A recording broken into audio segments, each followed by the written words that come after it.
Super শপে polythene ব্যবহার নিষিদ্ধ, বিষয়টি নিয়মিত মনিটর করা হবে, কথা জানিয়েছেন বস্ত্র ও পাট উপদেষ্টা অবসরপ্রাপ্ত brigadier general doctor M Sakhawat Hossain.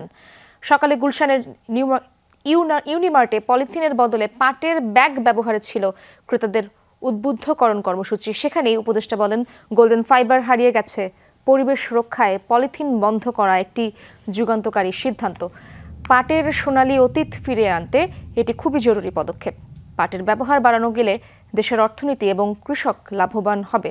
উপদেষ্টা বলেন, পাটের ব্যাগ সাশ্রয়ী ও পরিবেশ বান্ধব। এই পাট কত বড় অর্থকরী ফসল, এটাও তো আমরা এখন রিয়েলাইজ করবো আস্তে আস্তে।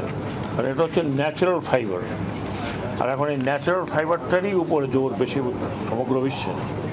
তো আমরা আশা করি আমরা যে আজকে এই উদ্যোগটা নিলাম অন্তর্বর্তীকালীন সরকারের একটা, আমি মনে করি যুগান্তকারী উদ্যোগ।